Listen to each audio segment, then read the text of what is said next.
El Océano Pacífico nunca me había parecido un nombre tan engañoso. Recuerdo estar de pie en la cubierta de la Aurora, un velero de 20 metros que iba a ser nuestro hogar durante las próximas 3 semanas. El cielo estaba entonces cristalino, y el horizonte parecía infinito. Habíamos zarpado del puerto de Acapulco hacía exactamente 5 días, con rumbo a la Polinesia Francesa. El viaje que había soñado toda mi vida. Me llamo Gleb Riazantsev, tengo 36 años, y hasta ese momento me consideraba un marinero experimentado. 15 años navegando a vela, 3 travesías atlánticas. Pero el océano sabe dar lecciones de humildad hasta a los más confiados. Nuestra tripulación constaba de 6 personas. Además de mí, estaban Marat, mi viejo amigo y experimentado patrón, propietario del yate. La navegante era Victoria, una mujer frágil con una voluntad de hierro y un sentido de la orientación fenomenal. También iban con nosotros Ernest, un mecánico con manos de oro capaz de arreglar prácticamente cualquier cosa. Su esposa, Lada, médica que había decidido tomarse un año sabático para dar la vuelta al mundo. Y Timur, fotógrafo que documentaba nuestro viaje para una revista de vela. Por la noche de aquel fatídico día, nos reunimos en el salón. Fuera, el sol se consumía en el horizonte, tiñendo las olas de tonos rojo-anaranjados. Marat sirvió ron en las copas, una tradición que cumplíamos cada noche. Por el Aurora y el viento a favor, dijo, levantando su vaso. Brindamos, sin sospechar que sería nuestro último brindis a bordo del yate. Gleb, ¿has comprobado el parte meteorológico? Preguntó Victoria, siempre atenta a los detalles. Sí. Los datos del satélite muestran una pequeña zona de baja presión al suroeste de nosotros, pero debería pasar de largo. Respondí, bebiendo un sorbo de ron. Nada serio. Ernest frunció el ceño. No me gusta el barómetro. Él cae demasiado rápido para un ciclón normal. Los meteorólogos dan solo 4 grados, 5 como mucho, repliqué. El Aurora ha aguantado cosas peores. Ahora entiendo lo equivocado que estaba. El satélite meteorológico transmitió datos obsoletos y nosotros estábamos demasiado lejos de la costa para recibir un pronóstico actualizado. La zona de baja presión se convirtió en una tormenta tropical, y luego en un huracán en toda regla, que se dirigía directamente hacia nosotros. Aquella noche me tocó la guardia a medianoche, relevando a Timur. El cielo se cubrió de nubes, ocultando las estrellas. El viento aumentó a 10 nudos, luego a 15. A las 2 de la madrugada ya alcanzaba los 25 nudos, y desperté a Marat. Hay que arriar las velas y cambiar de rumbo, dije, tratando de gritar por encima del creciente aullido del viento. Marat saltó a la cubierta, echó un vistazo a los instrumentos y palideció. Esto no es una simple tormenta. ¡Despierta a todos! Las siguientes 2 horas luchamos contra la furia de los elementos. Olas del tamaño de un edificio de 3 pisos se abatían sobre el yate. El viento alcanzó la fuerza de un huracán, más de 60 nudos. El Aurora se escoraba tan fuerte que parecía que iba a volcar en cualquier momento. Arriamos todas las velas, aseguramos todo lo que se podía asegurar e intentamos mantener la proa contra la ola. ¡El motor!, gritó Marat por encima del estruendo de la tempestad. ¡Necesitamos el motor! Ernest se lanzó a la sala de máquinas, pero regresó 10 minutos después con el horror en el rostro. ¡Hay agua en la sentina! ¡Estamos haciendo agua! Fue el punto de inflexión. Pusimos en marcha las bombas de achique de emergencia, pero no daban abasto. En 1 hora, el agua había subido tanto que inundó el generador. Nos quedamos sin electricidad, en completa oscuridad, en medio de un océano embravecido. «Transmitid un SOS», ordenó Marat, pero era demasiado tarde. La emisora no funcionaba sin electricidad y el teléfono satelital había sido arrastrado por la borda durante una escora especialmente fuerte. Nunca olvidaré el momento en que oí el crujido. Fuerte, parecido a un disparo. Se había roto el mástil mayor. Se derrumbó sobre la cubierta, perforando el casco en varios puntos. Ahora el agua entraba no solo por la sentina, sino también por las brechas en la cubierta. «¡La balsa salvavidas!», gritó Victoria. «¡Hay que echar la balsa!».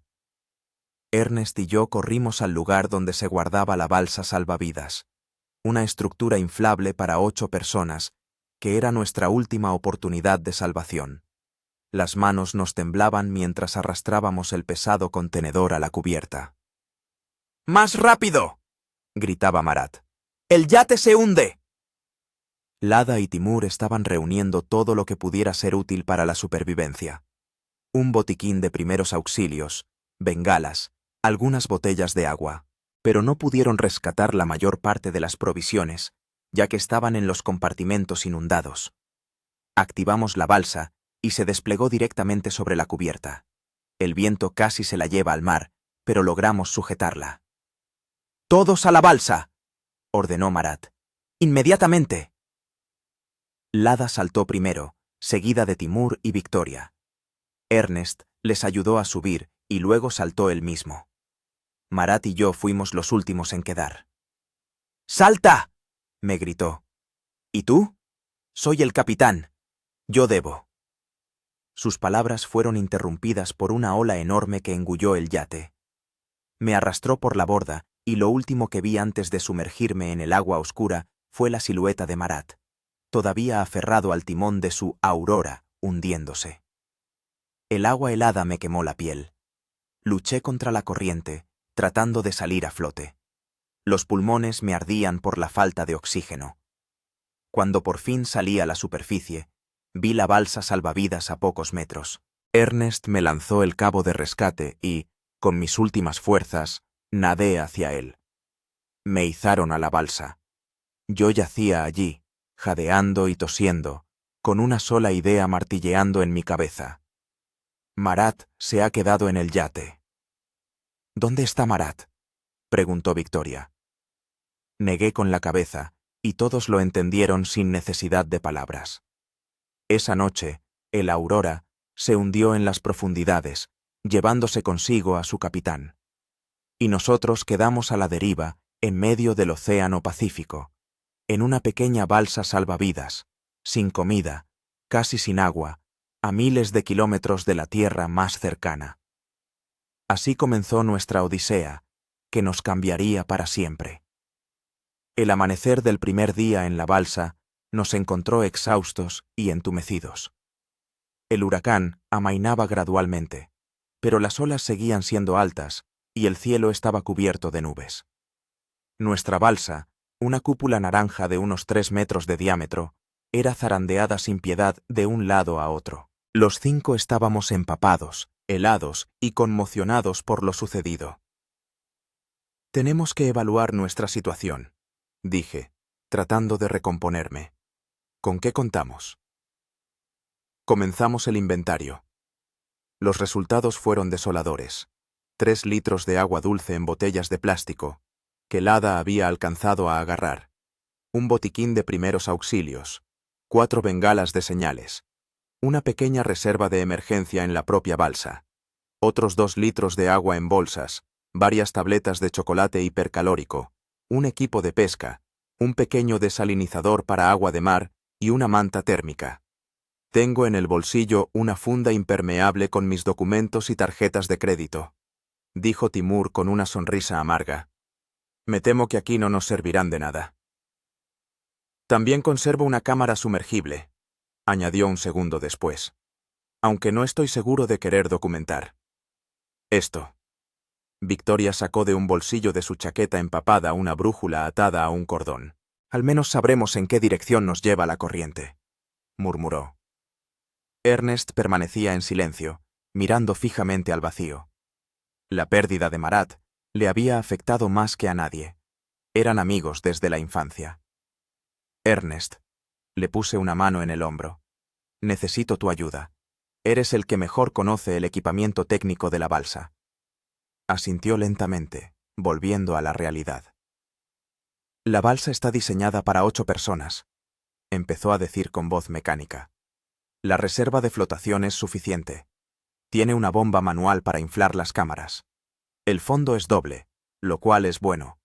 Menos probabilidades de que se pinche con algo en el agua. Mientras Ernest hablaba, yo examinaba nuestros cuerpos en busca de lesiones. Victoria tenía un corte profundo en el antebrazo. Se había herido con restos metálicos al subir a la balsa. Lada se ocupó inmediatamente de la herida, lavándola con un antiséptico del botiquín y aplicándole un vendaje. Timur tenía contusiones en las costillas y yo, un hombro dislocado que Lada me recolocó con un movimiento rápido. ¿Qué vamos a hacer?, preguntó Victoria cuando terminó la inspección inicial. Respiré hondo. Primero, tenemos que racionar el agua. 1/4 de vaso 2 veces al día. Segundo, intentaremos usar el desalinizador para obtener más agua dulce. Tercero, lanzaremos las bengalas si vemos un barco o un avión. ¿Y si nadie viene?, preguntó Timur en voz baja. La pregunta quedó flotando en el aire. Todos sabíamos que estábamos lejos de las principales rutas marítimas. Las posibilidades de que nos vieran por casualidad eran prácticamente nulas. Entonces tendremos que dejarnos llevar hasta la tierra más cercana, respondí, tratando de sonar más seguro de lo que me sentía. Según mis cálculos, la corriente nos lleva en dirección suroeste. Si tenemos suerte, dentro de unas semanas podríamos alcanzar una de las islas de la Polinesia. ¿Semanas?, repuso Lada. ¿Con 5 litros de agua? Por eso el desalinizador es nuestra prioridad, dije. Y la lluvia. Tenemos que recoger cada gota de lluvia. Hacia el mediodía, el huracán cesó por completo y pudimos mirar a nuestro alrededor con mayor claridad. A nuestro alrededor se extendía el océano infinito. Ni rastro de tierra o barcos, solo agua hasta el horizonte. El sol empezó a apretar y extendimos la lona que venía con la balsa. La primera comida consistió en un trocito de chocolate y un sorbo de agua para cada uno. Comimos en silencio, pensando en lo que nos esperaba. Después de comer, decidí probar el desalinizador. Era un dispositivo sencillo, una bolsa de plástico con una membrana semipermeable y un tubo para recoger el condensado. Recogí agua de mar y la vertí en la bolsa. Ahora había que esperar a que el calor del sol evaporara el agua, que luego se condensaría en las paredes de la bolsa en forma de agua dulce. ¿Cuánta agua dará esto?, preguntó Timur. Con buen sol, tal vez medio litro al día, respondí. Es poco para 5 personas, pero es mejor que nada. Por la noche, volvimos a reunirnos en círculo, abrazándonos para darnos calor. La temperatura del aire había bajado y todos temblábamos con la ropa mojada. Tenemos que quitarnos la ropa mojada y envolvernos en la manta térmica, dijo Lada. De lo contrario, enfermaremos. Seguimos su consejo, superando la incomodidad. En una situación así, el pudor pasa rápidamente a un segundo plano frente a la necesidad de sobrevivir. La noche fue larga y agónica. Nadie podía dormir por el frío y el miedo. Cada ruido, cada chapoteo de una ola nos hacía sobresaltarnos.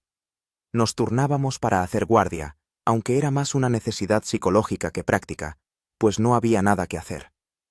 Al amanecer del segundo día, noté que Victoria temblaba más que los demás.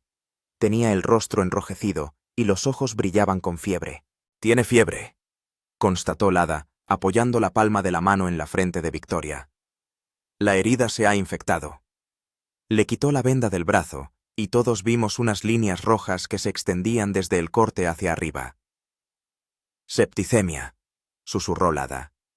«Necesitamos antibióticos». «Debería haber en el botiquín», dije. Lada negó con la cabeza. «Solo hay antisépticos básicos y analgésicos.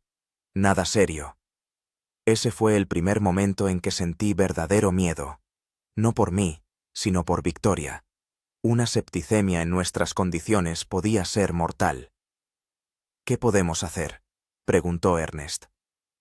«Lavar la herida con agua de mar», respondió Lada. «La sal podría ayudar, y darle más agua para beber». Pero tenemos una reserva limitada de agua, señaló Timur. Se hizo un pesado silencio. Todos comprendíamos el dilema. Darle más agua a Victoria significaba reducir las posibilidades de supervivencia para el resto. Recibirá su ración y parte de la mía, dije con determinación, y no quiero objeciones. Hacia el mediodía del segundo día, el estado de Victoria había empeorado. Había entrado en un estado semi-inconsciente. Murmuraba cosas sobre las estrellas y el rumbo. Lada no dejaba de lavarle la herida y le aplicaba compresas frías de agua de mar en la frente. El potabilizador nos dio unos 400 mililitros de agua, menos de lo que esperaba. Le dimos la mayor parte a Victoria, y el resto lo repartimos entre nosotros. Timur intentó pescar con el kit que venía con la balsa, pero sin éxito. El anzuelo era demasiado pequeño, y no teníamos cebo. ¿Y si intentamos romper la ropa en tiras?, propuso. Algunos peces pican con objetos brillantes. Decidimos probar la idea, pero no funcionó. Al final del segundo día, el hambre empezaba a atormentarnos de verdad. Teníamos retortijones en el estómago, y la boca tan seca que nos costaba hablar. La noche del segundo día fue incluso peor que la primera. Victoria se agitaba con fiebre, y nos turnábamos para sujetarla para que no se cayera por la borda. La temperatura bajó aún más, y todos tiritábamos bajo la manta solar. Al tercer día, me desperté con los gritos de Ernest. ¡Un barco! ¡Un barco en el horizonte! Todos nos pusimos de pie de un salto, mirando en la dirección señalada. En efecto, a unos 10 kilómetros de nosotros, se divisaba la silueta de un buque. ¡Un cohete!, grité. ¡Rápido! ¡Una bengala! Timur sacó uno de los 4 cohetes que teníamos. Le temblaban tanto las manos que apenas podía sujetarlo. «Dámelo», dije, quitándole el cohete. «Que todo el mundo mire a ver si alguien nos está mirando». Lancé el cohete al aire. Una brillante llamarada roja se elevó hacia el cielo, dejando tras de sí una estela de humo. Contuvimos la respiración, observando el barco. 1 minuto. 2. 5. El barco siguió su rumbo. «No nos ven», exclamó Lada con desesperación. «Lanza otro». Lancé el segundo cohete. El resultado fue el mismo. Ninguna reacción. «¿Tal vez están demasiado lejos?», supuso Ernest. «O simplemente no están mirando en nuestra dirección», añadió Timur.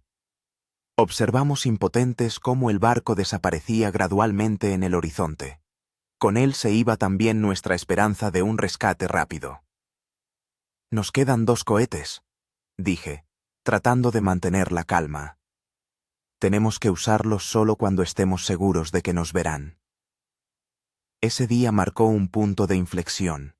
Comprendimos que el rescate no llegaría pronto. Nos esperaba una larga prueba de supervivencia en mar abierto. Sin comida, casi sin agua, con Victoria enferma, y sin embargo, no nos rendimos.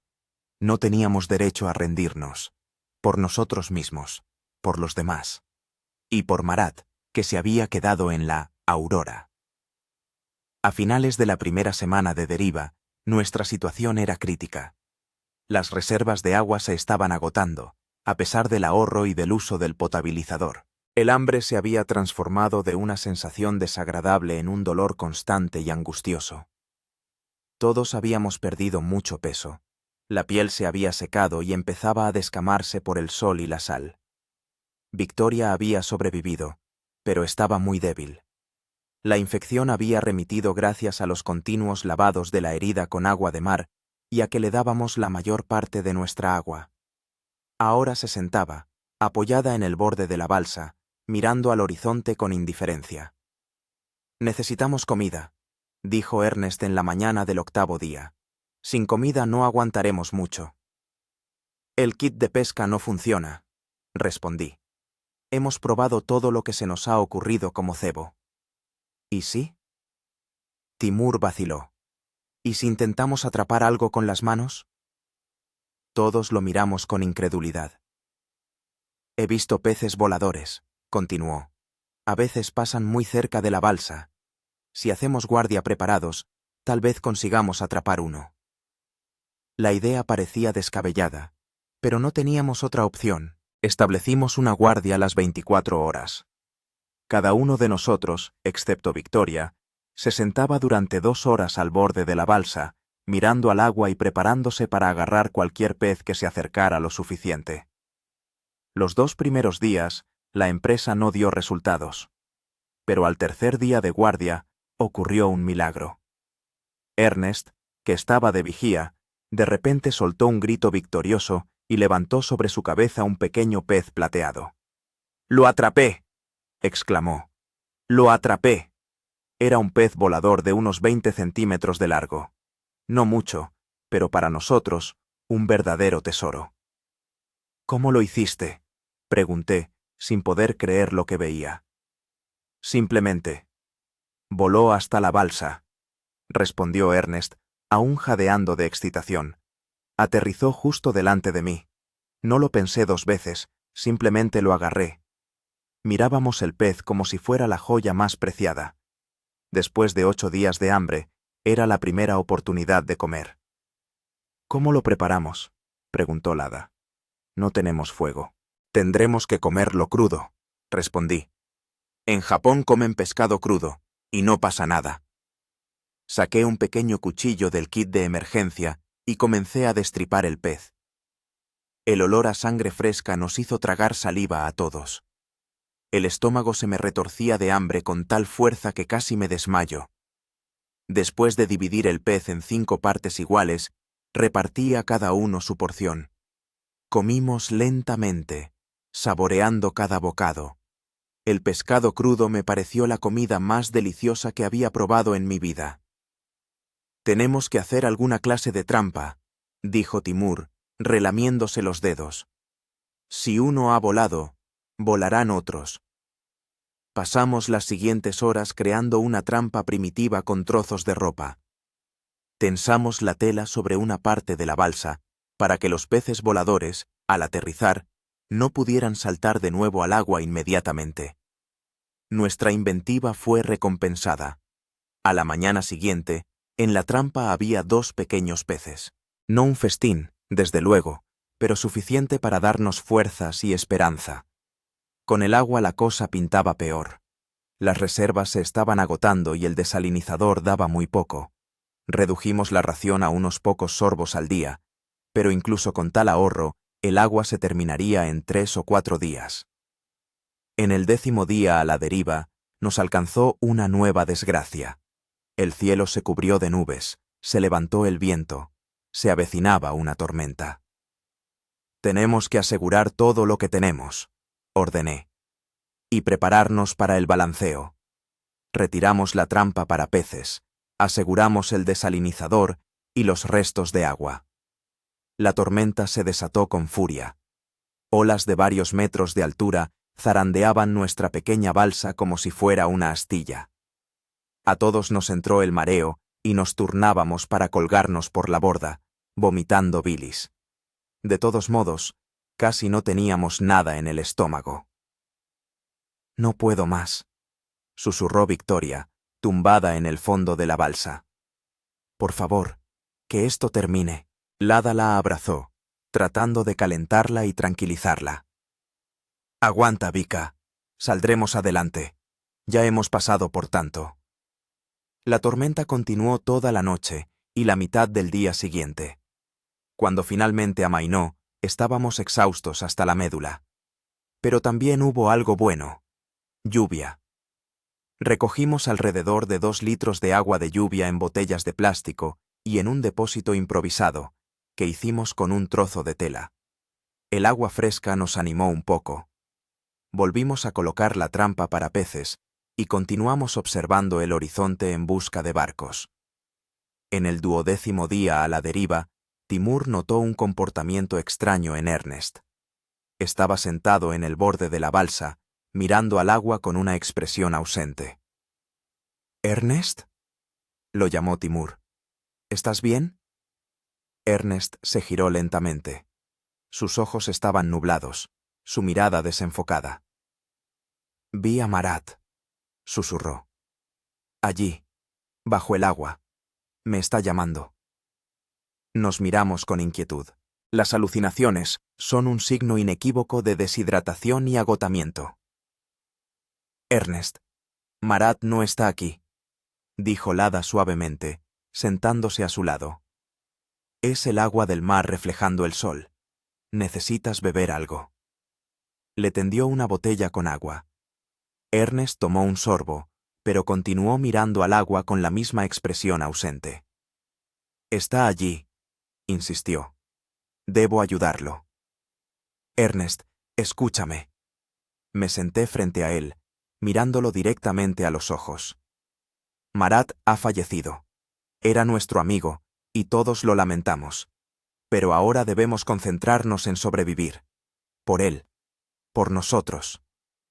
Ernest parpadeó varias veces, como si intentara aclarar su visión.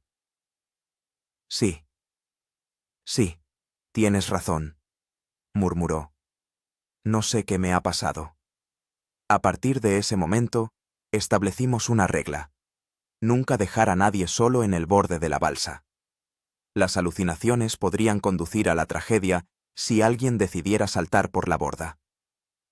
En el 14º día a la deriva, ocurrió otro evento importante. Timur, que estaba de guardia en la trampa para peces, de repente exclamó: «¡Miren! ¿Qué es eso?». Todos nos giramos en la dirección señalada. A pocos metros de la balsa, en la superficie del agua, flotaba algún objeto. Mirando más de cerca, me di cuenta de que era un trozo de madera, posiblemente parte del revestimiento de un barco o simplemente una rama arrastrada por la corriente. «Hay que cogerlo», dije. «La madera puede ser útil». «Lo intentaré yo», se ofreció Timur. «Solo sujetadme las piernas». Ernest y yo sujetamos firmemente a Timur por los tobillos mientras se inclinaba sobre la borda de la balsa, tratando de alcanzar la madera. Después de varios intentos, logró engancharla con las puntas de los dedos y acercarla. Resultó ser un trozo de tabla de aproximadamente 1 metro de largo y 30 centímetros de ancho. No era gran cosa, pero para nosotros era un hallazgo valiosísimo. «Se puede hacer un remo con esto», propuso Ernest, ya con más sensatez, «o usarlo como soporte para una lona. O como base para una trampa para peces mejor», añadió Timur. Decidimos convertir la tabla en una especie de arpón. Afilamos un extremo con un cuchillo y le atamos los anzuelos de pesca que nos quedaban. El resultado fue un arma primitiva, pero potencialmente eficaz, para cazar peces. Los primeros intentos de usar nuestro arpón casero no dieron resultado. Los peces eran demasiado rápidos, y nosotros demasiado débiles e imprecisos. Pero al tercer día de práctica, Ernest logró arponear un pez bastante grande que pasaba por debajo de la balsa. Fue una verdadera victoria. El pez pesaba alrededor de 1 kilo, un auténtico festín para nosotros. Lo dividimos en 5 partes y lo comimos, acompañándolo con agua de lluvia, que seguíamos racionando. Al final de la segunda semana a la deriva, nuestra situación se estabilizó. Aprendimos a pescar, a recolectar agua de lluvia e incluso a preparar una especie de ensalada con las algas marinas que a veces llegaban a la balsa. Físicamente estábamos exhaustos. Cada uno había perdido entre 10 y 15 kilos. La piel estaba cubierta de quemaduras solares y úlceras salinas. Pero psicológicamente nos habíamos fortalecido. Había surgido la certeza de que podíamos sobrevivir en estas condiciones. Victoria se recuperaba gradualmente. Ya podía sentarse sin apoyo e incluso ayudaba a pescar. Ernest ya no sufría alucinaciones, aunque a veces se mostraba pensativo y ausente. Timur seguía documentando nuestra deriva con su cámara sumergible, aunque la batería se había agotado hacía tiempo, y simplemente fingía filmar. Eso le ayudaba a mantener la cordura. Lada velaba por nuestra salud, en la medida de lo posible en tales circunstancias. Y yo me esforzaba por mantener alta la moral del equipo. Cada mañana nos reuníamos en círculo y yo les contaba lo que íbamos a hacer ese día, nuestros logros, cómo avanzábamos hacia el rescate.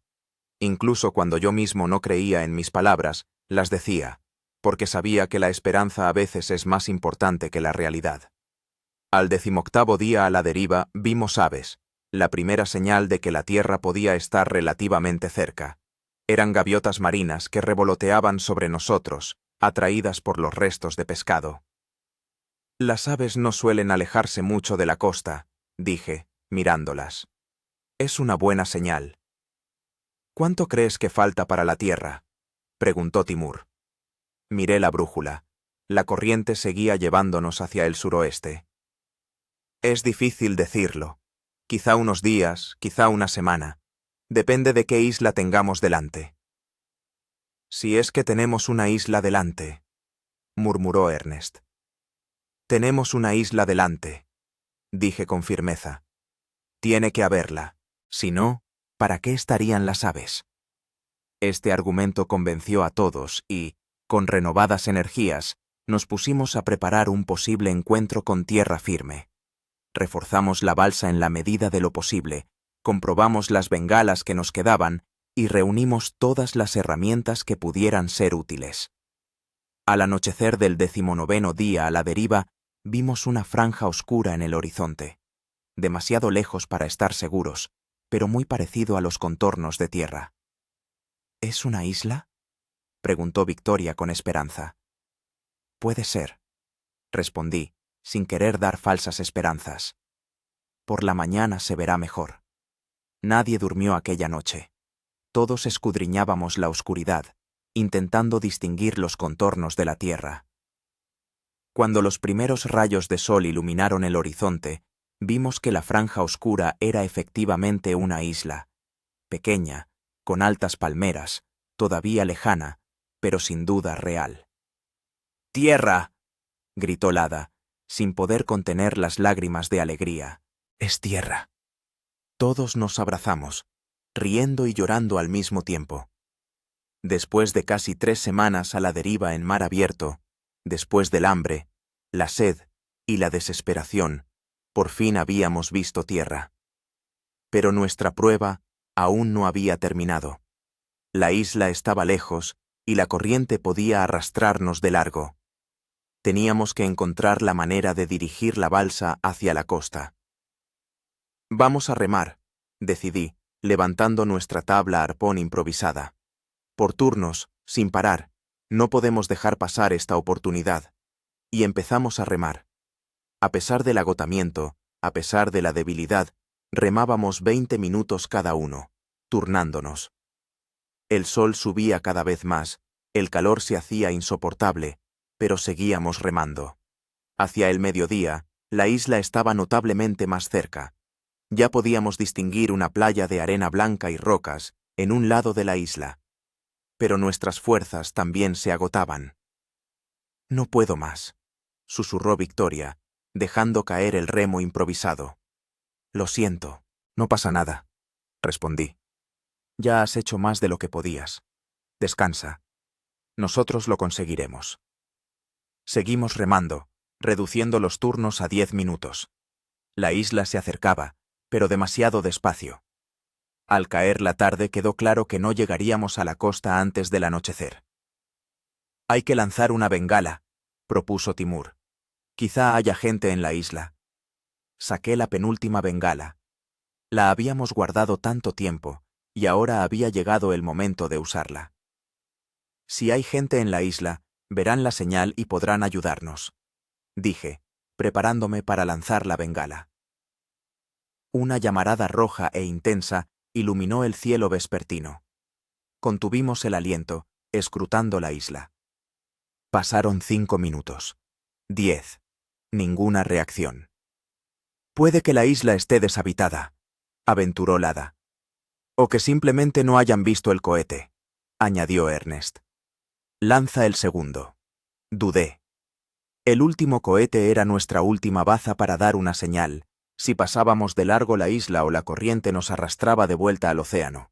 Esperaremos hasta la mañana, decidí. Si al amanecer no alcanzamos la costa, lanzaremos el último cohete. La noche transcurrió en una tensa espera. Remamos por turnos, orientándonos por las estrellas y la silueta de la isla recortada contra el cielo nocturno. Al amanecer, estábamos exhaustos, pero la isla ya estaba muy cerca, a no más de 1 kilómetro. Ya casi llegamos, dije, sintiendo cómo las lágrimas me inundaban los ojos. Un último esfuerzo, amigos. Los últimos cientos de metros fueron los más arduos. Las manos se negaban a obedecer, los músculos ardían por el cansancio. Pero cuando la balsa finalmente tocó fondo en la arena de la orilla, nos olvidamos de todas las dificultades. Salimos de la balsa, tambaleándonos por la debilidad, y nos desplomamos sobre la arena cálida. Tierra. Tierra firme y real bajo nuestros pies después de 3 semanas de vaivenes en la balsa. Lo logramos, susurró Victoria, besando la arena. Sobrevivimos. Sí, sobrevivimos. Pero nuestra aventura aún no había terminado. Nos esperaba un nuevo capítulo, la supervivencia en una isla desierta. Pero esa es otra historia. Las primeras horas en la isla transcurrieron en un estado de euforia. Besamos la tierra, lloramos de alegría y simplemente nos tumbamos en la arena, disfrutando de la sensación de una superficie sólida bajo la espalda. Después de 3 semanas de balanceo incesante en la balsa, incluso el más leve movimiento de la isla bajo nuestros pies nos parecía una ilusión. Nuestros cuerpos aún sentían el balanceo fantasma. Tenemos que inspeccionar el lugar, dije, cuando las primeras emociones se calmaron. Encontrar agua potable y comida. ¿Y si la isla está deshabitada?, preguntó Victoria, aún débil después de la enfermedad. Entonces tendremos que sobrevivir aquí hasta que nos encuentren, respondí. En cualquier caso, es mejor que seguir a la deriva en la balsa. Decidimos separarnos. Timur y yo fuimos a explorar el interior de la isla en busca de agua. Ernest se quedó en la orilla para recoger todo lo útil de la balsa y preparar un refugio provisional, y Lada y Victoria se dedicaron a buscar plantas y frutos comestibles a lo largo de la costa. La isla resultó ser pequeña, de no más de 3 kilómetros de largo y 2 de ancho. Su parte central estaba ocupada por una pequeña colina, cubierta de vegetación tropical. Timur y yo nos dirigimos hacia ella, abriéndonos paso a través de la espesa maleza. «¡Mira!», exclamó Timur, señalando un grupo de cocoteros. «¡Cocos! Ahí hay agua y comida». Efectivamente, en las palmeras colgaban decenas de cocos verdes. El problema era cómo alcanzarlos. Las palmeras más bajas tenían una altura de al menos 10 metros. «Tendremos que trepar», dije, evaluando mis fuerzas. «Aunque en nuestro estado es arriesgado». «¿Quizás intentamos derribarlos con algo?», sugirió Timur. Encontramos palos largos y empezamos a derribar los cocos. Después de media hora de esfuerzo, logramos derribar 5. Enseguida rompimos uno, usando piedras afiladas. En su interior había unos 200 mililitros de agua de coco refrescante, un verdadero tesoro después de semanas de sed. «Dios, qué rico», gimió Timur, tomando un pequeño sorbo. «Pero hay que llevarles al resto». Continuamos explorando y pronto nos topamos con un pequeño arroyo que descendía de la colina. El agua era transparente y, al parecer, dulce. Cogí un poco con la palma de la mano y la probé con cautela. «¡Dulce!», exclamé. «¡Agua dulce de verdad!». Ambos caímos de rodillas junto al arroyo y empezamos a beber a pequeños sorbos, sabiendo que después de una larga deshidratación no se puede beber demasiado de golpe. «Tenemos que volver con los demás y darles las buenas noticias», dije, cuando calmamos la primera sed. «Y luego, organizar un campamento permanente cerca de la fuente de agua». Al regresar a la orilla, descubrimos que Ernest había construido un refugio primitivo con la lona de la balsa y ramas. Lada y Victoria habían encontrado varias especies de bayas y raíces comestibles, que Lada reconoció gracias a sus conocimientos sobre plantas tropicales. «Encontramos agua dulce y cocos», anuncié, mostrando nuestros trofeos. «Propongo trasladar el campamento cerca del arroyo». Todos estuvieron de acuerdo, y recogiendo todas las cosas útiles de la balsa, nos dirigimos a la fuente de agua que habíamos encontrado. Allí, en un pequeño claro, establecimos un campamento más sólido. Con la lona de la balsa y ramas construimos 2 chozas, una para las mujeres y otra para los hombres. Cerca, organizamos un fuego, aunque aún no teníamos fuego.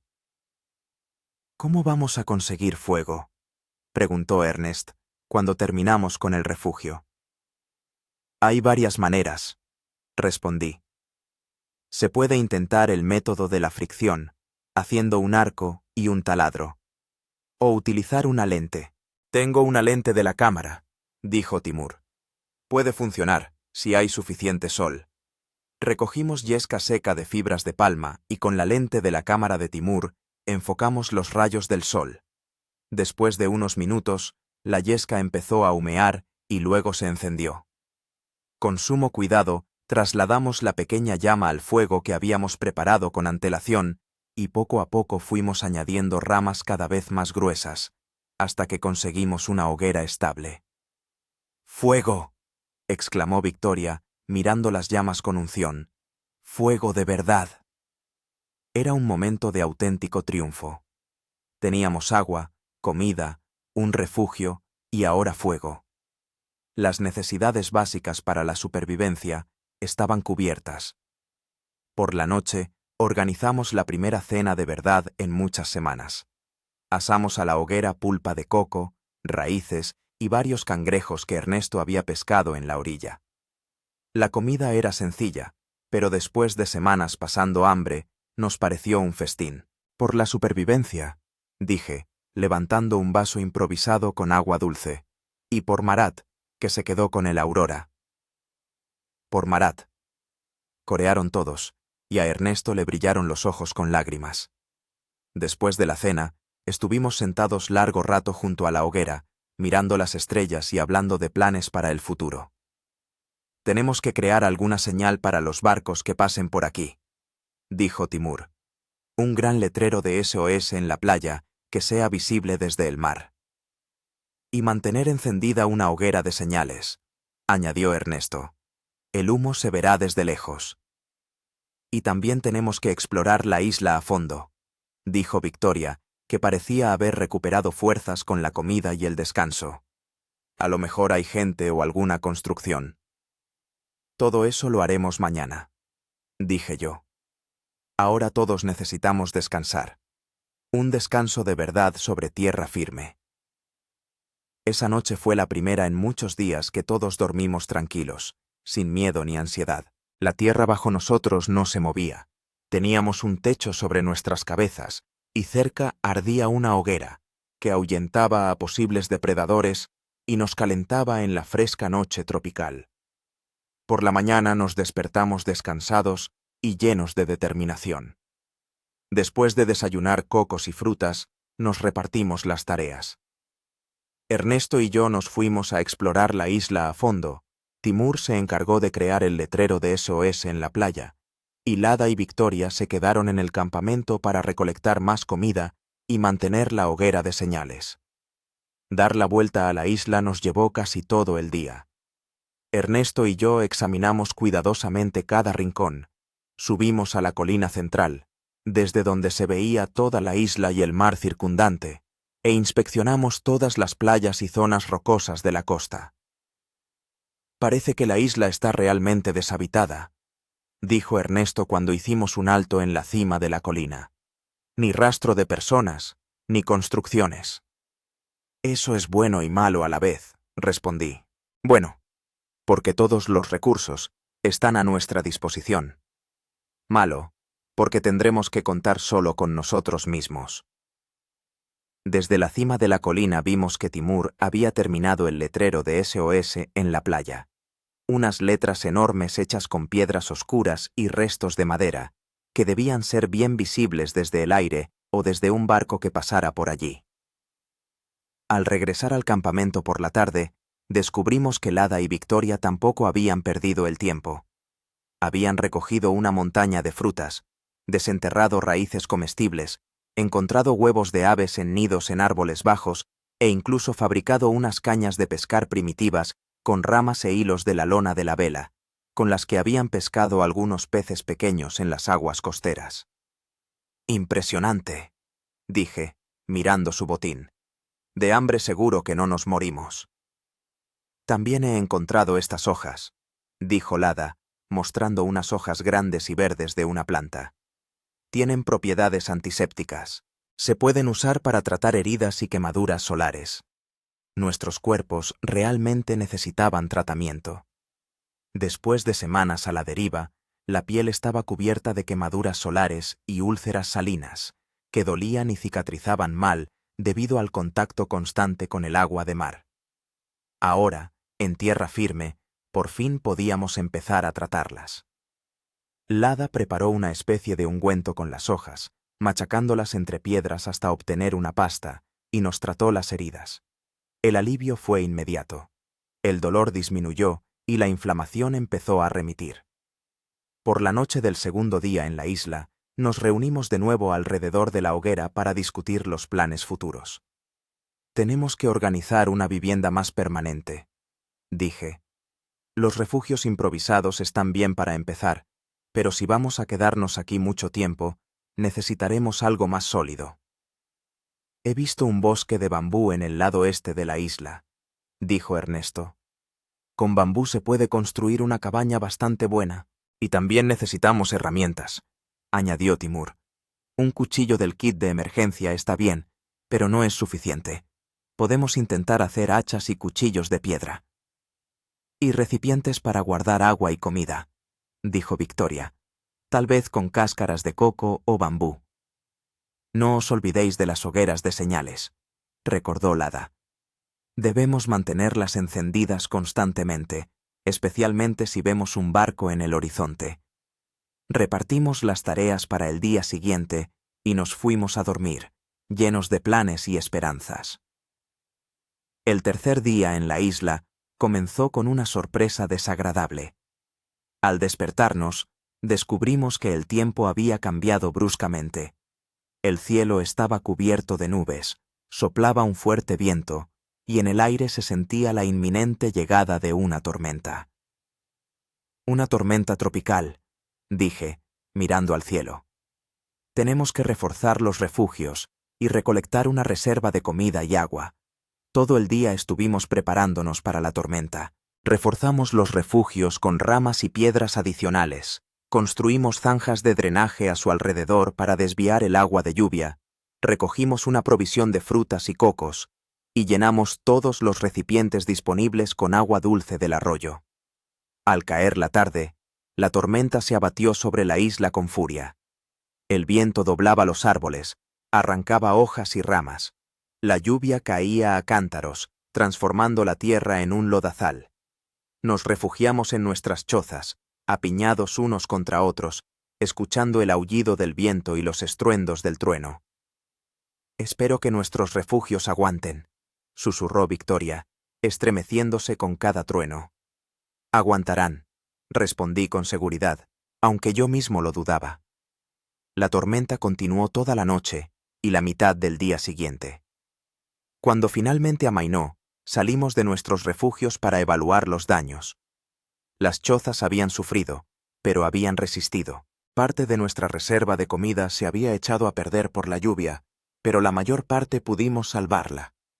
El arroyo se había convertido en un torrente impetuoso, pero eso era incluso bueno, ya que pudimos llenar todos los recipientes con agua fresca. Sin embargo, también había malas noticias. La tormenta había borrado nuestra señal de SOS en la playa y destruido la hoguera de señales. Habrá que volver a hacerlo todo, suspiró Timur, mirando la arena revuelta, donde hasta ayer estaban las claras letras SOS. Y no solo eso, añadió Ernest, señalando hacia el mar. Mirad. Todos nos giramos en la dirección indicada y vimos que nuestra balsa salvavidas, que habíamos dejado en la orilla, había desaparecido. La tormenta la había arrastrado de vuelta al océano. ¡Mierda!, solté. Ahora sí que estamos atados a esta isla. Quizás sea lo mejor, dijo Lada. La balsa era un medio de transporte poco fiable. No hubiéramos llegado muy lejos con ella.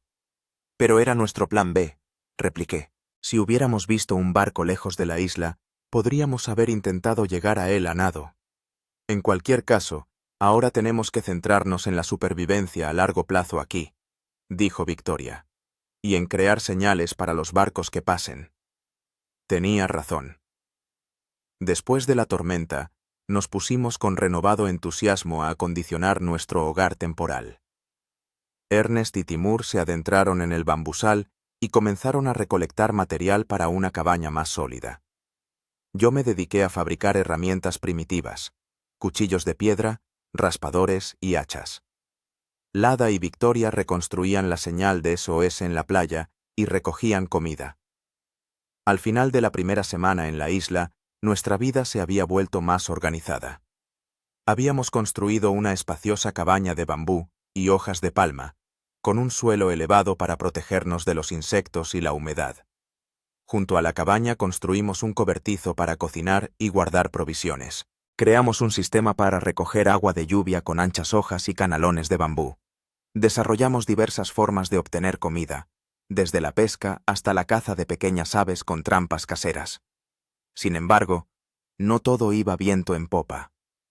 Al 10º día de nuestra estancia en la isla, Timur se hirió gravemente al trabajar el bambú para una nueva trampa para peces. Una astilla afilada se le clavó profundamente en la palma de la mano, provocando una fuerte hemorragia.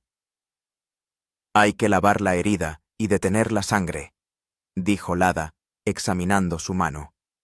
La astilla podría haber causado una infección. Trató la herida con una decocción de hojas medicinales que había estado recolectando toda la semana y aplicó un vendaje apretado con tiras de tela arrancadas de nuestra ropa. Pero al anochecer, la mano de Timur se había hinchado y él mismo comenzó a quejarse de un fuerte dolor y fiebre. «Tiene una infección», constató Lada sombríamente. «Necesitamos antibióticos, pero no tenemos ninguno. ¿Qué podemos hacer?», pregunté, mirando el rostro pálido y sudoroso de Timur. «Seguir tratando la herida con la decocción y esperar que su organismo pueda superarlo por sí solo», respondió Lada, «y rezar para que nos encuentren pronto». Durante los 3 días siguientes, nos turnamos para velar junto a la cama de Timur. Su estado mejoraba y empeoraba. La fiebre subía y bajaba. La mano se hinchó tanto que la piel se tensó y brillaba. Al 4.º día, Lada tomó una decisión desesperada. «Hay que abrir la herida», dijo, preparando un afilado cuchillo de piedra e hirviendo agua con hierbas medicinales. «Se ha acumulado pus que está envenenando su sangre». Ernest y yo sujetamos a Timur, mientras Lada hacía una incisión en su palma hinchada. Timur gritaba de dolor, pero no podíamos darle ningún analgésico, aparte de un trozo de corteza que apretaba con los dientes. De la herida salió mucha pus y sangre. Lada la lavó a fondo con agua hervida con hierbas y aplicó un vendaje fresco, que «Ahora solo queda esperar», dijo, secándose el sudor de la frente. «Si la infección no ha llegado a la sangre, tiene una oportunidad». Afortunadamente, el organismo de Timur resultó ser más fuerte que la infección. 2 días después, la fiebre había bajado y la hinchazón comenzaba a disminuir. Una semana después, ya podía mover los dedos, aunque la mano todavía estaba débil y dolorida. «Gracias», le dijo a Lada cuando por fin pudo levantarse de la cama. «Me has salvado no solo la mano, sino la vida». «Solo hacía lo que debía», respondió ella con una sonrisa. «Pero procura no volver a jugar con el bambú afilado. Este incidente nos hizo a todos darnos cuenta de lo vulnerables que éramos en esta isla. Cualquier lesión, cualquier enfermedad podía ser mortal debido a la falta de atención médica y medicamentos. Tenemos que tener más cuidado», dije por la noche junto a la fogata, «y redoblar los esfuerzos para llamar la atención de los barcos que pasen». Decidimos crear señales de socorro adicionales. En la cima de la colina central construimos una gran fogata de señales que podríamos encender rápidamente si un barco aparecía en el horizonte. Junto a ella, Establecimos una guardia. Cada uno de nosotros, 2 horas al día, vigilaba el mar desde la altura de la colina. El tiempo pasaba. Los días se convertían en semanas. Nos adaptamos a la vida en la isla, creando condiciones cada vez más cómodas para la supervivencia. Aprendimos a hacer cerámica, horneándola en la fogata. Tejimos cestas para guardar comida y agua. Construimos un horno rudimentario de piedras para cocinar de manera más eficiente. Pero nuestro principal objetivo seguía siendo el rescate. Todos los días manteníamos las fogatas de señales, renovábamos la señal de SOS en la playa y escudriñábamos el horizonte en busca de barcos o aviones. Al 32º día de nuestra estancia en la isla, ocurrió lo que tanto habíamos esperado. Ernest, que estaba de guardia en la colina, gritó de repente tan fuerte que todos lo oímos en el campamento. ¡Barco! ¡Veo un barco! Dejamos todo lo que estábamos haciendo y corrimos a la colina. En efecto, en el horizonte se vislumbraba la silueta de una embarcación. Estaba lejos, pero sin duda se movía en nuestra dirección. «¡Enciendan la fogata!», ordené. «¡Rápido!». Encendimos la fogata de señales, añadiéndole ramas verdes para crear más humo.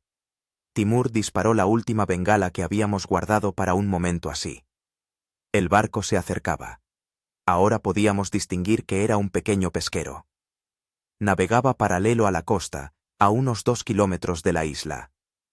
«No nos ven», dijo Victoria con desesperación. «Van a pasar de largo». «No», dije con firmeza. «No pasarán de largo. Voy a nadar hacia ellos». «Está demasiado lejos», exclamó Lada. «No llegarás». «Sí llegaré», respondí, ya quitándome la camisa. «Soy un buen nadador, y no tengo otra opción». Sin escuchar objeciones, corrí hacia la orilla. Ernest me siguió. «Nado contigo», dijo. «Juntos tenemos más posibilidades». Rápidamente construimos una pequeña balsa de bambú, no para navegar en ella, sino para agarrarnos y descansar si las fuerzas comenzaban a flaquear. Lada, Victoria y Timur se quedaron en la orilla, manteniendo el fuego y vigilando nuestro progreso. El agua estaba tibia, pero la corriente era fuerte. Nadamos, empujando delante de nosotros la balsa de bambú, deteniéndonos periódicamente para descansar y evaluar la distancia al barco. Fue la prueba física más dura de mi vida. Los músculos me ardían por el cansancio, la sal me irritaba los ojos y la respiración se volvía cada vez más pesada. Pero la idea de que esta era nuestra única oportunidad de rescate me daba fuerzas para continuar. Después de 1 hora de natación continua, nos acercamos al barco lo suficiente como para distinguir a las personas en cubierta. Ernest fue el primero en gritar y agitar los brazos. Yo me uní a él, levantando las manos sobre el agua con mis últimas fuerzas. Al principio pareció que no nos veían. El barco continuó su rumbo. Pero entonces ocurrió un milagro. Alguien en cubierta nos vio y señaló en nuestra dirección. El barco comenzó a cambiar de rumbo, girando hacia nosotros. «¡Nos han visto!», gritó Ernest, y en su voz sonaban lágrimas de alegría. «¡Vienen hacia nosotros!». Recorrimos los últimos metros hasta el barco con renovadas fuerzas. Desde la borda nos lanzaron un salvavidas y una cuerda. Las fuertes manos de los pescadores nos subieron a cubierta. «¿De dónde son?», preguntó el capitán en un inglés entrecortado. «¿Qué ha pasado?». «Naufragio», respondí, jadeando por el cansancio. «Estuvimos a la deriva en una balsa y luego llegamos a la isla. Somos 5. 3 se quedaron en la orilla». El capitán asintió y dio la orden de dirigir el barco hacia la isla. Media hora después, nos acercamos a la costa lo suficiente como para ver a nuestros amigos saltando y agitando los brazos en la playa. Los pescadores bajaron una lancha y recogieron a Lada, Victoria y Timur. Cuando subieron a bordo, todos nos abrazamos, riendo y llorando al mismo tiempo. «¿De qué barco son ustedes?», preguntó el capitán cuando las primeras emociones se calmaron. «Del yate Aurora, respondí. Nos vimos atrapados en un huracán a unos 500 kilómetros al noreste de aquí, hace 6 semanas. El capitán silbó. Tuvieron suerte de que estuviéramos por aquí. Normalmente no vamos tan al sur. ¿A dónde se dirigen?, preguntó Ernest. A Tahití, respondió el capitán. Estaremos allí en 3 días. Desde allí podrán contactar con las autoridades y organizar el regreso a casa. Estábamos de pie en la cubierta del pesquero, viendo cómo nuestra isla desaparecía gradualmente en el horizonte. La isla que fue nuestro hogar y prisión durante 32 días. La isla que nos enseñó a sobrevivir y a apreciar cada día de la vida. Lo logramos, dijo Victoria en voz baja, de pie junto a mí. Sobrevivimos. Sí, respondí, abrazándola por los hombros. Sobrevivimos. Y ahora volvemos a casa. Pero incluso en este momento de triunfo, no podía dejar de pensar en Marat, que se quedó para siempre con el Aurora en las profundidades del Océano Pacífico. En un amigo que no sobrevivió al rescate. Por Marat, susurré, mirando el atardecer sobre el océano. Lo hicimos también por ti, amigo. El barco pesquero Fortuna, así se llamaba nuestro salvador, era un pequeño arrastrero con una tripulación de 8 hombres. El capitán, Jacques Moreau, resultó ser un francés que llevaba 20 años pescando en aguas de la Polinesia. Su tripulación estaba compuesta por lugareños, tahitianos y marquesanos, que hablaban una mezcla de francés, inglés y lenguas polinesias. Tuvieron mucha suerte, dijo Jacques, mientras estábamos sentados en el estrecho camarote del Fortuna, sorbiendo té caliente, el primero en muchas semanas. Este atolón donde se encontraron no está marcado en la mayoría de los mapas. Está apartado de las rutas habituales. Nosotros mismos llegamos aquí por casualidad, persiguiendo un banco de atunes. Así que nadie nos habría encontrado si no fuera por ustedes, dijo Victoria pensativamente. Posiblemente, asintió Jacques. Aunque tarde o temprano algún barco podría haber pasado por allí. La cuestión es cuánto habrían tenido que esperar. Semanas, meses o años. Un escalofrío me recorrió la espalda al oír esas palabras. Podríamos haber pasado mucho más tiempo en la isla que los 32 días que ya habíamos vivido allí, o quedarnos allí para siempre, como modernos Robinsones. Jacques nos proporcionó literas libres en los camarotes. Después de semanas durmiendo en el suelo o en una balsa, incluso los duros colchones del barco nos parecían un lujo increíble. Por primera vez en mucho tiempo, podíamos dormir sin preocuparnos por lo que nos depararía el día siguiente. Pero nuestra prueba aún no había terminado. Al segundo día de navegar en el Fortuna, el tiempo empeoró bruscamente. El cielo se cubrió de nubes, el viento se intensificó y las olas se hicieron más altas. Se acerca una tormenta, dijo Jacques, mirando ceñudo el barómetro.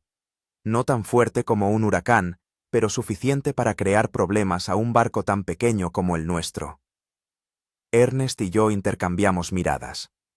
Después del naufragio de la Aurora, la idea de una nueva tormenta causaba un dolor casi físico. ¿Qué vamos a hacer?, le pregunté a Jacques. Cambiaremos el rumbo, respondió. Intentaremos rodear la tormenta por el sur. Eso alargará nuestro viaje un día o 2, pero es más seguro. Durante todo el día, la tripulación del Fortuna se preparó para la tormenta. Aseguraron todo lo que podía desprenderse, revisaron las escotillas y las puertas, prepararon el equipo de emergencia. Nosotros ayudamos en lo que pudimos, aunque aún estábamos débiles después de semanas sobreviviendo en la isla. Por la tarde, la tormenta nos alcanzó, a pesar del cambio de rumbo. El viento aumentó hasta los 25 nudos. Las olas alcanzaron una altura de 4 o 5 metros. El Fortuna se balanceaba y crujía, subiendo a las crestas de las olas y hundiéndose en las hondonadas entre ellas. Lada y Victoria fueron las primeras en marearse. Estaban tendidas en el camarote, pálidas e infelices, incapaces siquiera de levantar la cabeza de las almohadas. Timur se mantenía mejor, pero también tenía un aspecto enfermizo. Solo Ernest y yo, acostumbrados al balanceo del mar, podíamos funcionar más o menos normalmente. ¿Crees que el barco aguantará?, me preguntó Ernest en voz baja, mientras estábamos de pie en el pasillo, agarrándonos a los pasamanos durante una escora especialmente fuerte. Debería, respondí, aunque en mi voz no había seguridad. El Fortuna es un barco pesquero. Están acostumbrados al mal tiempo. La noche transcurrió en una espera ansiosa. Nadie pudo dormir debido al fuerte balanceo y al ruido de la tormenta. Estábamos tendidos en nuestras literas, agarrándonos a los bordes para no caernos durante las escoras especialmente fuertes. Por la mañana, la tormenta amainó un poco, pero el mar seguía agitado. Jax parecía cansado, pero satisfecho. Pasamos lo peor, dijo, sirviéndose café de un termo. Por la noche debería calmarse por completo. ¿Algún daño?, pregunté. Nada grave, respondió Jax. Se soltó parte del aparejo, se rompió una ventana en la cabina, pero todo se puede reparar. Lo principal es que el casco está intacto y el motor funciona. Al mediodía, el mar se calmó de verdad y pudimos salir a cubierta. El cielo se despejó de nubes, salió el sol. Después de horas pasadas en los asfixiantes camarotes, el aire fresco del mar parecía divino. ¿Cómo estás?, le pregunté a Victoria, que estaba de pie junto a la borda, respirando hondo. Ya mejor, respondió con una sonrisa pálida, aunque hace una hora estaba segura de que me moría. El mareo solo parece mortal, sonreí. En realidad, nadie ha muerto todavía por él. Eso no consuela cuando te revuelven las tripas, replicó, pero en sus ojos ya brillaba la chispa de antes. Jack se acercó a nosotros con un mapa en las manos. La tormenta nos desvió un poco, dijo, pero ya corregí el rumbo. Estaremos en Tahití pasado mañana por la noche. Tahití, dijo Victoria con ensueño. Nunca pensé que me alegraría tanto de oír ese nombre. ¿Qué nos espera allí?, le pregunté a Jax. Primero un examen médico, respondió. Luego, probablemente, una conversación con las autoridades. Tendrán que registrar el hecho del naufragio y su rescate.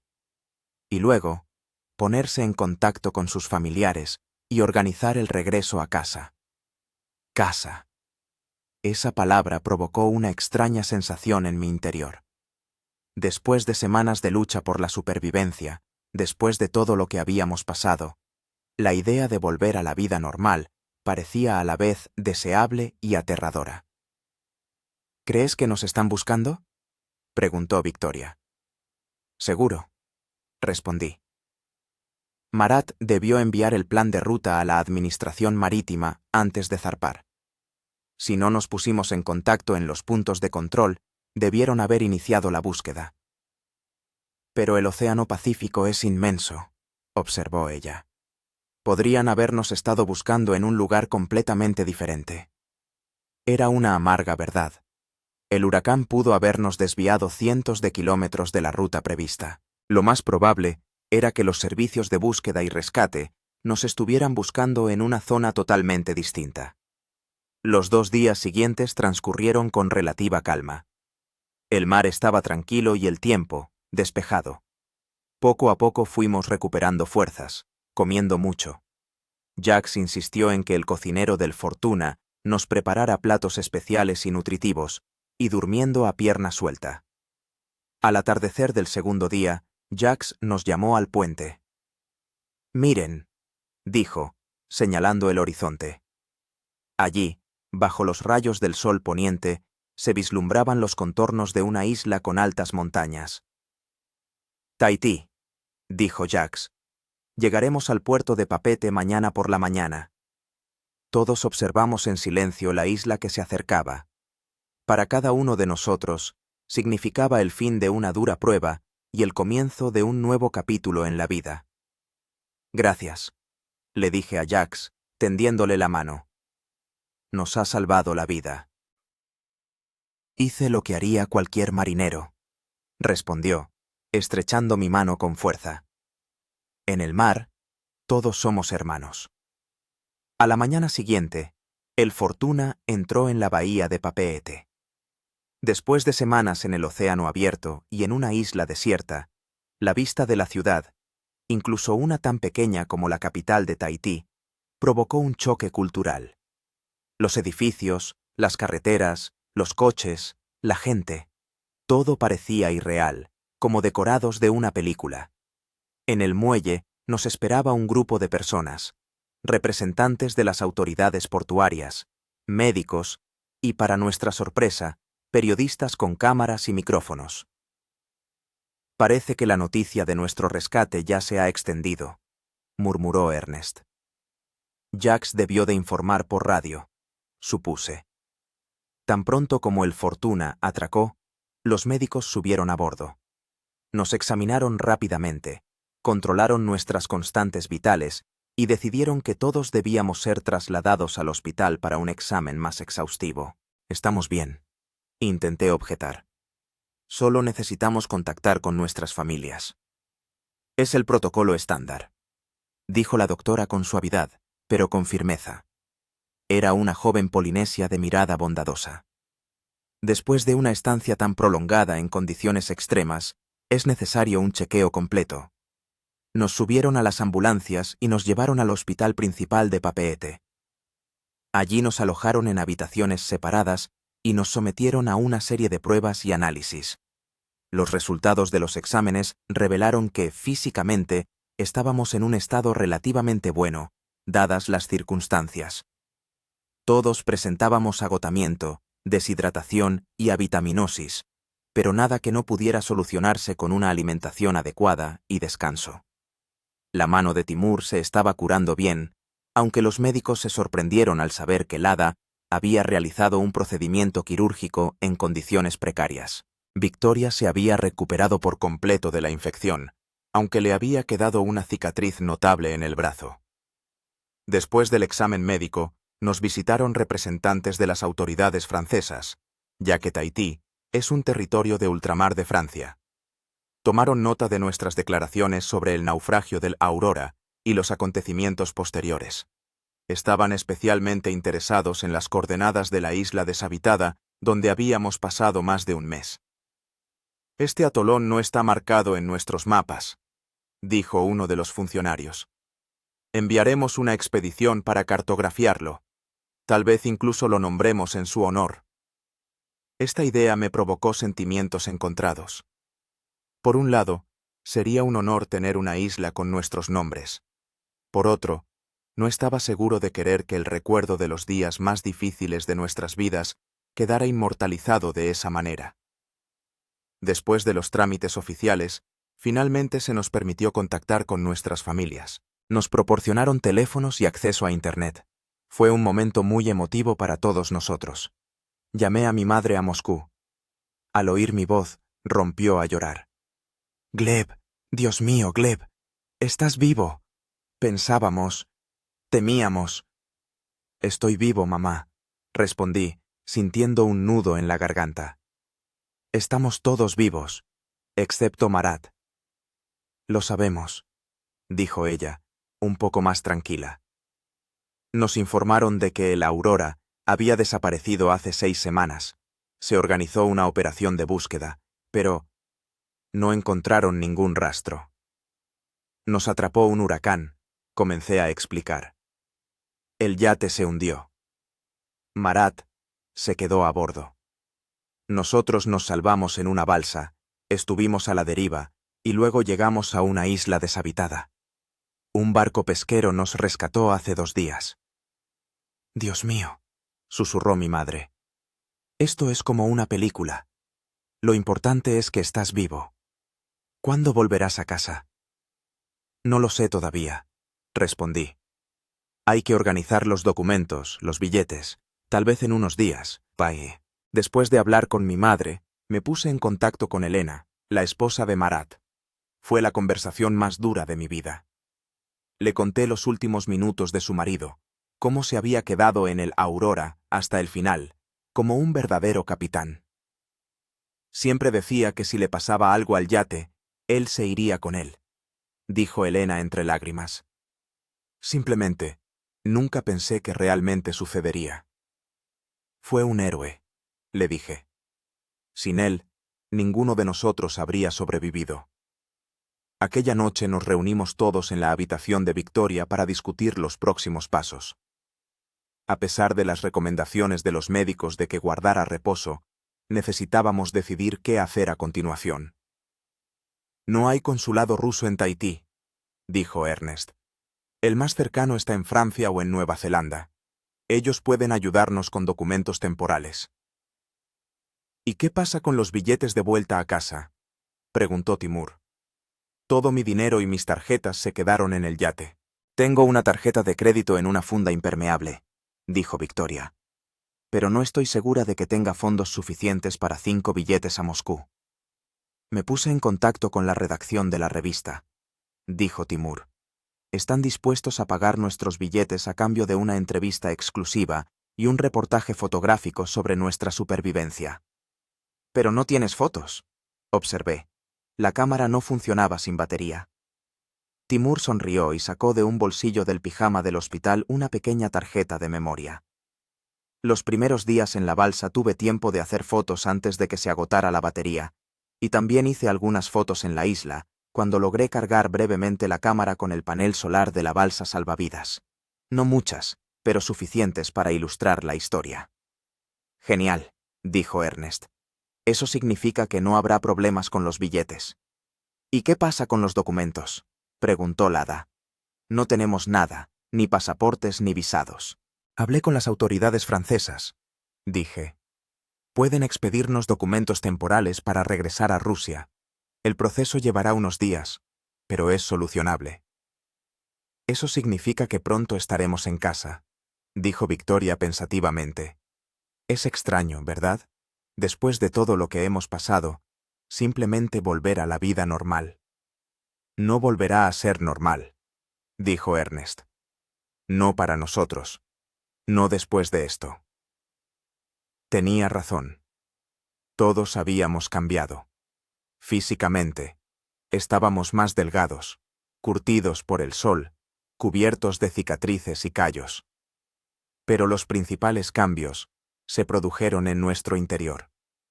Aprendimos a valorar cada sorbo de agua, cada bocado de comida, cada amanecer. Descubrimos de lo que éramos capaces cuando la vida estaba en juego. Nos convertimos en una familia, no por la sangre, sino por las pruebas que habíamos superado juntos. ¿Qué vais a hacer cuando volváis?, preguntó Timur. Después de todo esto. Me tomaré unas vacaciones, dijo Lada. Unas largas vacaciones. Pasar tiempo con mi familia.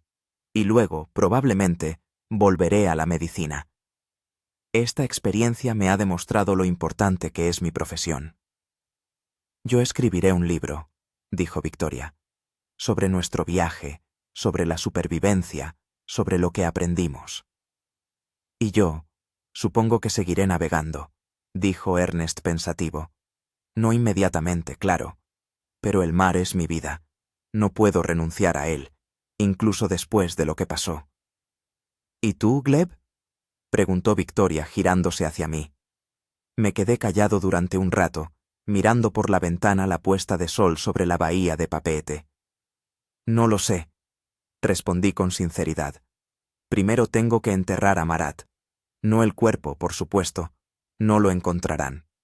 Pero celebrar una ceremonia, levantar un monumento. Se lo merecía. Y luego, ya veremos. La vida continúa, incluso después de pruebas como esta. Por Marat, dijo Ernest, levantando un vaso de agua. Por Marat, repitió todo el mundo al unísono, y un silencio invadió la habitación, nuestro homenaje a un amigo que se había quedado en el océano. Los días siguientes transcurrieron entre papeleo y la organización del viaje de vuelta a casa. Las autoridades francesas se mostraron sorprendentemente comprensivas y nos expidieron rápidamente documentos de viaje temporales. La redacción de la revista, como había prometido, pagó 5 billetes a Moscú con escala en París. Antes de partir, organizamos una pequeña ceremonia a la orilla del mar. Cada uno de nosotros dijo unas palabras sobre Marat, y luego echamos al agua a un pequeño modelo de yate con una vela encendida, un gesto simbólico de despedida de nuestro capitán. «Descansa en paz, amigo», dijo Ernest, mirando cómo el pequeño yate se alejaba hacia la puesta de sol. «Siempre estarás con nosotros». Al día siguiente, volamos desde Tahití. El largo vuelo a través de medio mundo nos dio tiempo para reflexionar sobre todo lo que había sucedido y prepararnos para volver a la normalidad. En el aeropuerto de Sheremetyevo nos esperaban familiares y amigos con flores y lágrimas de alegría. También había periodistas, ansiosos por conocer la sensacional historia de supervivencia en alta mar. Concedimos una breve entrevista, prometiendo una historia más detallada más adelante, y nos fuimos a casa, cada uno a la suya, por primera vez en muchos meses. En casa me esperaba un apartamento vacío. Vivía solo, y nadie me esperaba con abrazos. Pero no era soledad. El teléfono no paraba de sonar con llamadas de amigos y compañeros que expresaban su alegría por mi milagrosa salvación.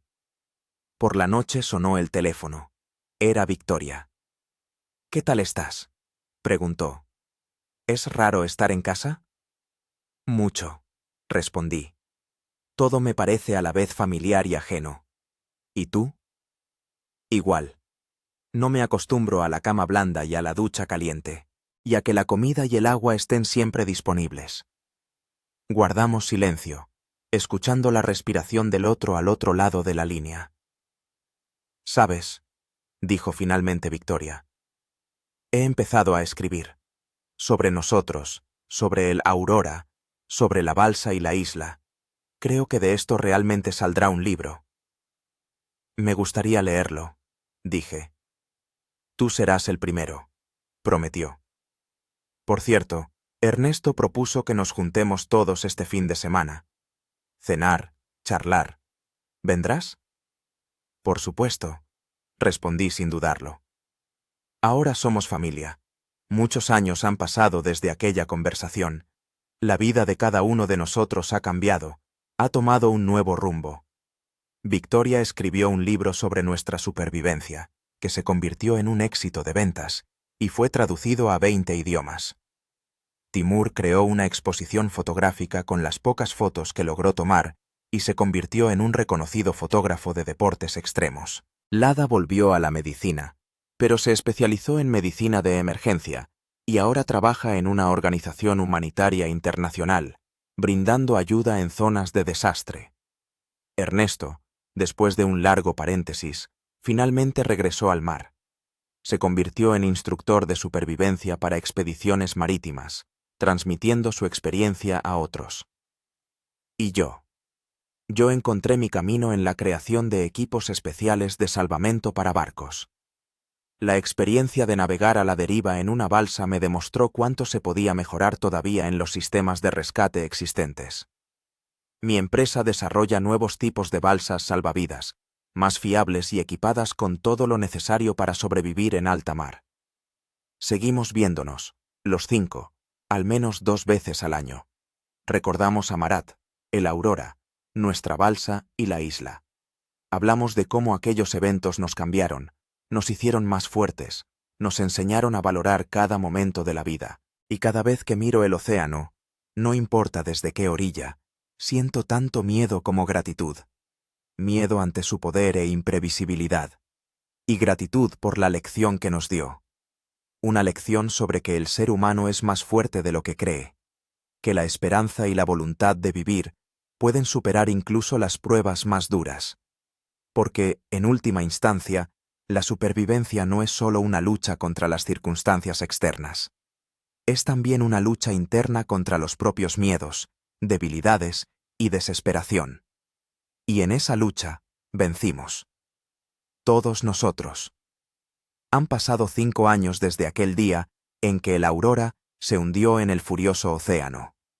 5 años desde que sobrevivimos 3 semanas a la deriva en una balsa y 32 días en una isla desierta. 5 años desde nuestro rescate y el regreso a lo que se supone que es la vida normal. Pero, ¿qué es la vida normal después de haber mirado a la muerte a la cara? después de saber lo que es despertarse cada día con la idea de que puede ser el último, después de haber aprendido a valorar cada sorbo de agua y cada pedazo de comida. El regreso no fue fácil para ninguno de nosotros. Las primeras semanas en casa me despertaba bañado en sudor frío, todavía sintiendo el balanceo de la balsa bajo mis pies. No me podía acostumbrar a la cama blanda, a la abundancia de comida, a que el agua saliera del grifo en un flujo interminable. Me pillaba guardando comida, escondiendo pan y latas de conservas en los rincones del apartamento, como si me estuviera preparando para una nueva catástrofe. El psicólogo con el que empecé a trabajar un mes después de mi regreso dijo que era normal. El trastorno de estrés postraumático es común en personas que han vivido situaciones extremas. Necesité casi 2 años de terapia para aprender a vivir sin una sensación constante de ansiedad y miedo, pero también hubo cambios positivos. Empecé a sentir la vida con mayor intensidad, a notar detalles que antes pasaban desapercibidos. El color del cielo al atardecer, el sabor del pan fresco, el calor del contacto humano. Todo adquirió una nueva profundidad y significado. Nuestra pequeña familia de supervivientes, como nos llamábamos, mantuvo un contacto estrecho. Nos reuníamos con regularidad, compartíamos noticias, nos ayudábamos mutuamente a sobrellevar las secuelas de lo vivido. Estas reuniones se convirtieron para nosotros en una especie de ritual de sanación. Hoy era un día especial, el 5º aniversario de nuestro rescate. Nos reunimos en un pequeño restaurante a orillas del río Moscova. No es el lugar más adecuado para personas con nuestra historia, pero el simbolismo era importante. El agua que una vez casi nos quitó la vida, ahora era solo un telón de fondo para un encuentro amistoso. Llegué primero y ocupé nuestra mesa habitual junto a la ventana. A los pocos minutos apareció Victoria. Había cambiado a lo largo de los años, el pelo más corto, con canas que no intentaba ocultar. Pero los ojos seguían siendo los mismos. Vivos, atentos, con esa chispa especial que aparece en las personas que han conocido el precio de la vida. Gleb. Me abrazó y sentí el aroma familiar de su perfume. Fresco, con notas de sal marina. ¿Cómo estás? Bien, respondí, y no era mentira. La empresa está creciendo. Recientemente firmamos un contrato con una importante línea de cruceros para el suministro de nuestro nuevo tipo de balsas salvavidas. ¿Esas con el desalinizador de mayor capacidad y los paneles solares? Preguntó, sentándose frente a mí. Sí, y con un sistema de alarma mejorado. Una balsa así podría habernos salvado mucho antes. Victoria sonrió. Entonces, todo no fue en vano. Nuestra experiencia ayuda a salvar a otros. 10 minutos más tarde, llegaron Lada y Ernesto. Se casaron 2 años después de nuestro regreso. La historia de supervivencia los había unido más de lo que lo harían años de una relación normal. Ahora esperaban a su primer hijo. Lada estaba en su 7º mes de embarazo, y su abultada barriga se marcaba bajo el vestido suelto. Perdón por el retraso, dijo Ernest, estrechándome la mano. La cita matinal con el médico se ha alargado. ¿Todo bien? Preguntó Victoria, abrazando a Lada. Más que bien, respondió ella, radiante. El pequeño está absolutamente sano y muy activo. El médico dice que será tan fuerte como su padre. O tan testarudo como su madre, añadió Ernest con cariño en la voz. El último en llegar fue Timur. Era quien más había cambiado, moreno como el carbón, con nuevas arrugas alrededor de los ojos por entornarlos constantemente bajo el sol brillante, con el pelo largo recogido en una coleta. Su trabajo como fotógrafo extremo lo obligaba a viajar constantemente por los rincones más remotos del planeta. Perdonad el retraso, dijo, dejándose caer en una silla vacía. Regresé ayer mismo de la Antártida. Todavía no me he acostumbrado al cambio horario. ¿La Antártida? Silbó Ernest. ¿Y qué tal? Frío, sonrió Timur. E increíblemente hermosa. Estuve grabando un documental sobre investigadores polares. Esos tipos viven en condiciones que hacen que nuestra isla parezca un balneario. Pedimos comida y vino, para todos menos para Lada, que se limitó al agua mineral. Cuando el camarero se hubo marchado, levanté mi copa. Por nosotros, por 5 años de nueva vida. Y por Marat, añadió Ernest. Siempre está con nosotros. Bebimos en silencio, cada uno sumido en sus propios recuerdos. ¿Sabéis? Rompió el silencio Victoria. Mi libro va a salir en una nueva edición, con un capítulo adicional sobre cómo han seguido nuestras vidas después del rescate. Leí el borrador, dije. Te ha quedado muy honesto y conmovedor. Y además me han invitado a dar una charla en una conferencia TED, continuó, para contar nuestra historia y lo que nos enseñó. Es fantástico, exclamó Lada. Tu libro ya ha ayudado a mucha gente que está pasando por momentos difíciles. La conferencia ampliará el público. Hablando de ampliar el público, intervino Timur.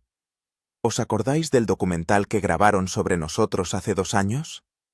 Lo proyectaron en el Festival de Cannes, y ahora un estudio de Hollywood quiere comprar los derechos para hacer una adaptación cinematográfica.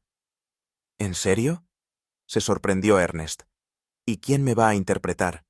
Espero que alguien en buena forma física. Todos nos echamos a reír. Era agradable reírse de los sucesos que en su día casi nos cuestan la vida.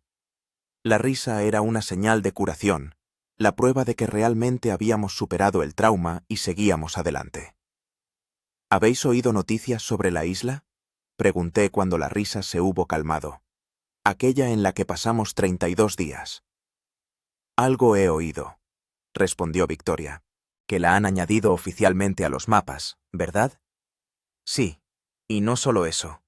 Saqué mi tableta del bolsillo y abrí un artículo guardado. Las autoridades francesas la han declarado reserva natural. Nada de turismo, nada de construcciones. Solo expediciones científicas para estudiar el ecosistema. Es lo correcto, asintió Ernest. La isla debe seguir siendo como la conocimos. Intacta. Y una cosa más.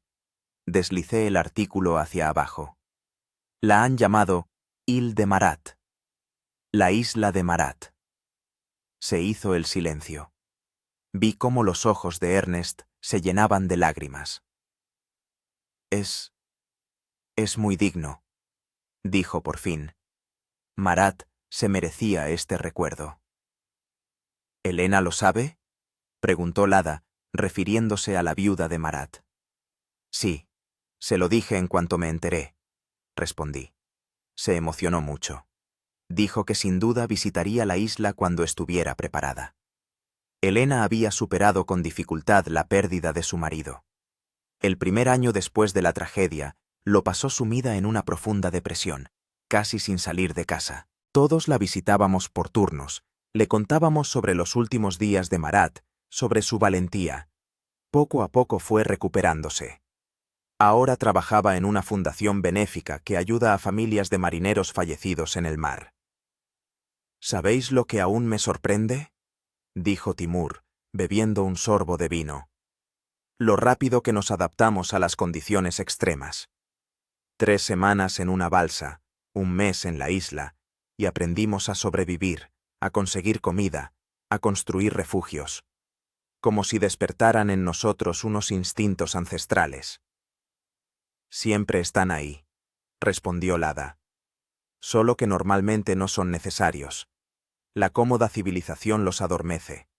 Pero en una situación crítica, se despiertan. Y eso salva vidas, añadí. Las nuestras las salvó, seguro. Pero no solo los instintos, objetó Ernest. También la ayuda mutua.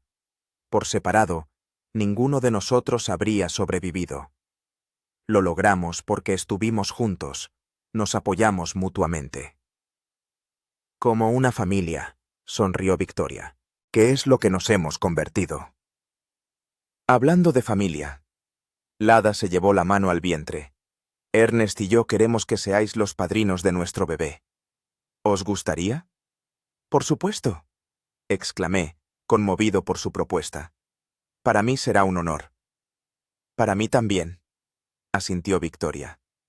Y para mí, aunque seré el padrino más irresponsable de la historia, sonrió Timur, teniendo en cuenta lo mucho que viajo. Pero traerás los mejores regalos de todo el mundo, dijo Ernest. Y le enseñarás a hacer fotos cuando crezca. O a ella, añadió Lada. Hemos decidido no saber el sexo del bebé por adelantado. Queremos que sea una sorpresa. Como nuestra isla, dije yo. También fue una sorpresa. No la más agradable, pero sin duda cambió nuestras vidas. Seguimos conversando, poniéndonos al día, hablando de planes para el futuro, de recuerdos. Rememoramos no solo las dificultades y el miedo, sino también los momentos de belleza y comunión con la naturaleza que vivimos en la isla, las puestas de sol sobre el océano, el cielo estrellado, más brillante que nunca habíamos visto, el sabor del pescado recién capturado, asado en la hoguera.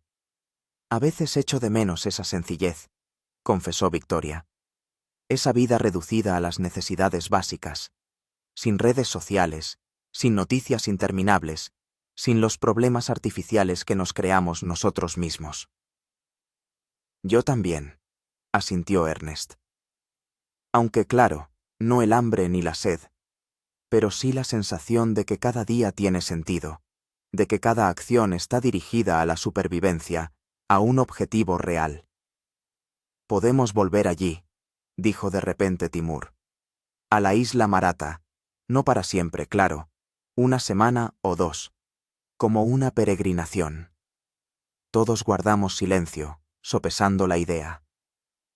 Me gustaría, dije por fin. No ahora, pero algún día. Volver y ver la isla con los ojos de alguien que ya no lucha por sobrevivir. Apreciar su belleza, y no solo los peligros. A mí también, asintió Victoria. Quizá dentro de un año o dos, cuando estemos preparados. Lada y yo nos uniremos cuando el pequeño crezca, dijo Ernest. Aunque quizá ella prefiera esperar a que él o ella tenga la edad suficiente para entender el significado de ese lugar. No te preocupes, sonrió Lada, apretando su mano. No me importa volver, es parte de nuestra historia, y quiero que nuestro hijo también la conozca. Continuamos debatiendo el posible viaje, haciendo planes, soñando. Era una sensación extraña. Planear un regreso voluntario a un lugar del que una vez quisimos escapar desesperadamente. Pero también era una señal de lo mucho que habíamos avanzado en nuestra curación. Cuando la cena llegó a su fin, salimos al malecón. La noche era cálida, estrellada. El río Moscova chapoteaba suavemente a nuestros pies, reflejando las luces de la ciudad. Mirad, dijo Timur, señalando el cielo. La Cruz del Sur. Todos levantamos la vista, pero, por supuesto, no podíamos ver esa constelación en el cielo de Moscú, solo era visible en el hemisferio sur, solo sobre el Océano Pacífico, donde habíamos estado a la deriva en la balsa. Muy gracioso, sonrió Ernest. Pero entiendo lo que quieres decir. Que algunas cosas se quedan con nosotros, incluso cuando no las vemos, dijo Timur. Como la Cruz del Sur, como nuestra experiencia de supervivencia, como el recuerdo de Maratha. Como nuestra amistad, añadió Victoria. Permanecimos en silencio, hombro con hombro, mirando al agua y al cielo. 5 personas, unidas no por la sangre, sino por una prueba compartida, un dolor común y una victoria conjunta. 5 personas que conocían el precio de la vida y el valor de cada momento. Por la supervivencia, dije, levantando un brindis imaginario a las estrellas. Y por la vida después de ella. Por la supervivencia, hicieron eco todos. Y en ese momento supe que realmente habíamos sobrevivido. No solo habíamos salido físicamente del océano, sino que también habíamos superado espiritualmente el trauma, el miedo, la desesperación. Habíamos aprendido a vivir de nuevo, a apreciar cada día, a encontrar un sentido incluso en las pruebas más difíciles. Esta fue la verdadera lección de supervivencia, no solo en mar abierto, sino también en la vida después de este. Una lección que nos cambió para siempre. Una lección por la que, a pesar de todo el dolor y el miedo, estaba agradecido al destino. Porque a veces hay que perderlo todo para apreciar de verdad lo que se tiene. A veces hay que estar al borde de la muerte para aprender a vivir de verdad. Y aprendimos. Todos nosotros.